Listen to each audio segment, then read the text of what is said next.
Hey guys, what's up? Welcome back to my channel. Today I wanted to do a pregnancy update, hopefully my last. We'll see how this goes. I'll probably do another one if I get up to 40 weeks. So if you want to see what's been going on lately, just keep watching.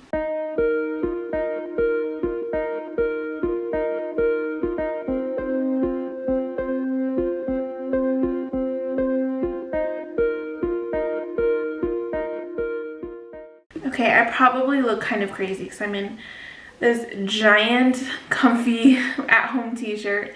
I'm very uncomfortable nowadays, so comfort is a priority right now. And my hair is very frizzy because I washed it today and it's air drying and it just gets frizzy that day.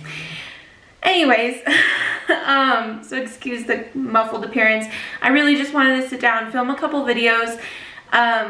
Because I mean I could be having a baby soon, and so at least I'll have some videos that I can edit and get up while I am recovering and everything.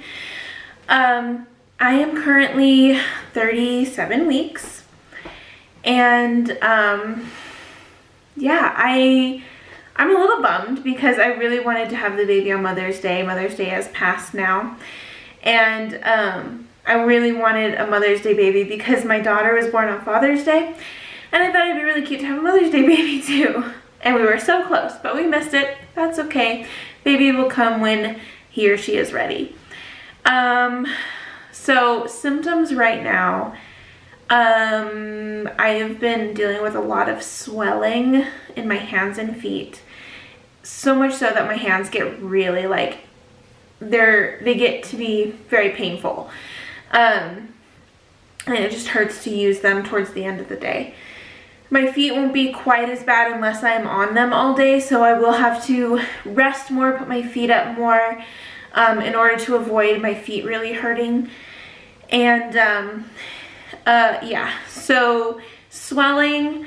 I do feel like the baby has dropped a little bit. The day after my baby shower, no, the day of my baby shower, on our way home, I got like a really strong Braxton Hicks contraction, and Drew looked over and he was like, "Oh my gosh, your belly just moved." I was like, "Well, yeah, I was just touching it." He's like, "No, like it's dropped." And I was like, "What?" And it sure did. Like I feel a lot more pressure lower, and my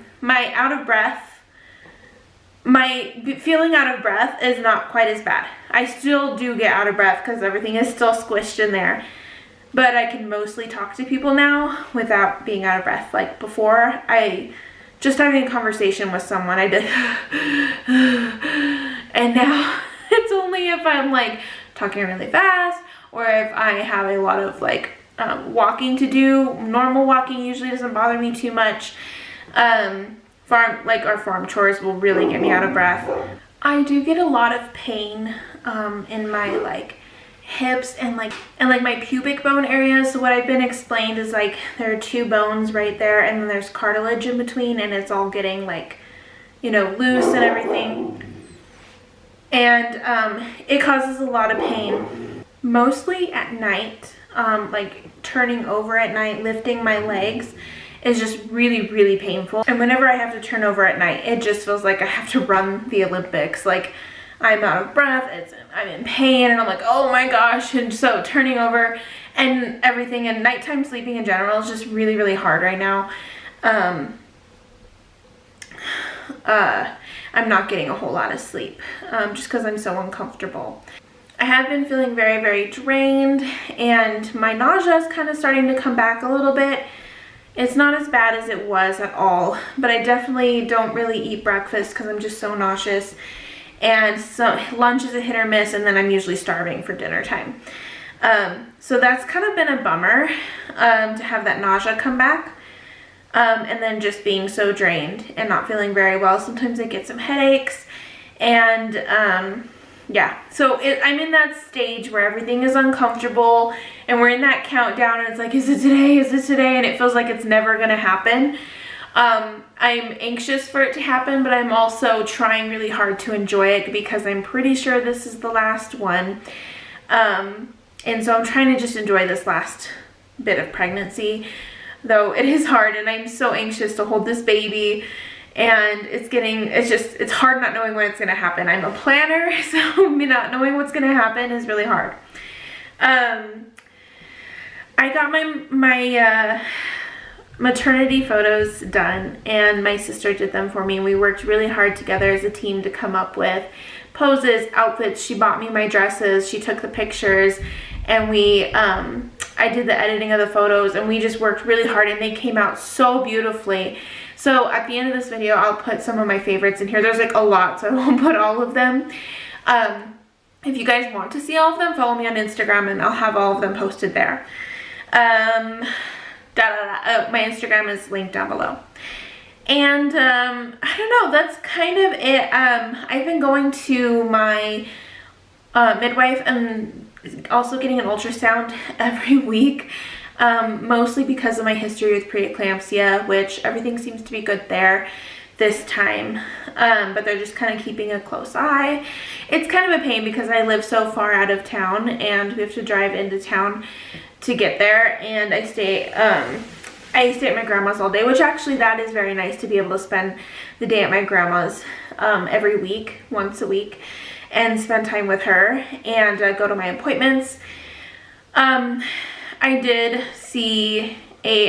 mostly see a midwife, but she wanted me to see a doctor just to talk about VBACs and what that means, what my success chances are, what the risks are. And because it has been so long since my C-section, I don't have a whole lot of risk. There is a little bit there. But mostly she was talking about how she thinks my chances of successful VBAC is like 50 to 60%.